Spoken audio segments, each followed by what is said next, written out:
On a flat piece of knitting, what you'll do is you will knit, and then any of the purl stitches, you will slip those with the yarn forward. So I'm going to use my yarn, move my yarn forward, and then I'm going to slip this stitch unworked.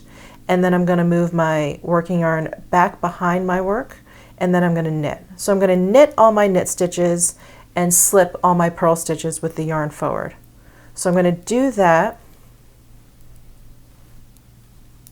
until the end of the row, and you're basically going to do that same thing for 3 or 4 rows.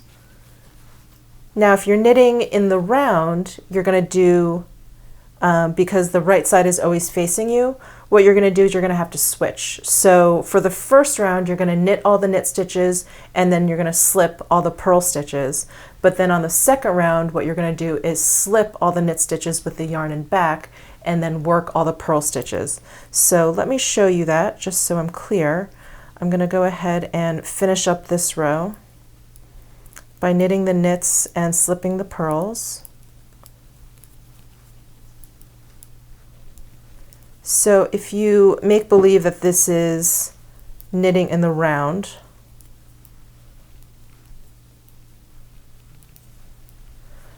I'm going to go ahead and turn this around, and we're going to pretend that this is round 2. So we're going to pretend that we're knitting in the round. What you're going to do on round 2 again is you're going to slip the knit stitches and you're going to work the purl stitches. So you're going to slip the knit stitches with the yarn and back, and then you're going to purl the purl stitches. So you're kind of doing the opposite of what you did. If you're doing this one by one on something flat, what you're going to want to do is knit the knit stitches and slip the purl stitches with the yarn forward on every single row. And you're going to want to do that 3 or 4 times. And what you'll end up with is a bunch of rows that have been slipped, and you can see that here, that these are the slipped stitches here. So I did that for 4 rows. And when you slip stitches, what you're doing is you're essentially creating a front piece of fabric and a back piece of fabric. So the next step is now to separate that front and back fabric. And what I'm going to do is I'm going to take some double pointed needles. I'm going to take 2, and I'm actually using a size smaller because it's just a little bit easier to work when they're not so tight on the needle. So these are size, I think, either 7 or 6. And what I'm going to do is I'm going to slip the knit stitches onto one needle and then the purl stitches onto another needle.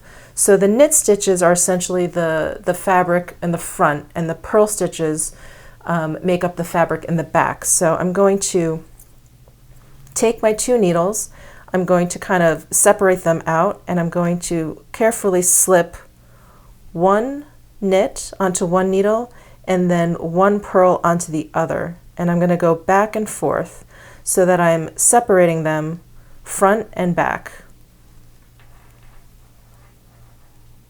So knit stitch on the front, purl stitch on the back, knit on the front, purl on the back. And I'm going to do this till I get to the very end. Now you can do this with any 2 needles. If you have 2 straight needles, you can use those. You can even use circular needle, you know, the 2 needles of a circular needle you could use. So any 2 needles that you have. So I'm going to continue doing this to the end.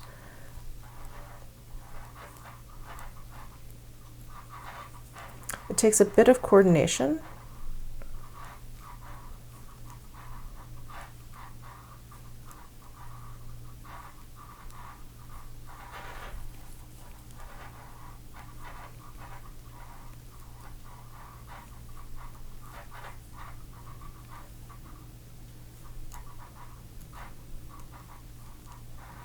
You do that all the way until the end.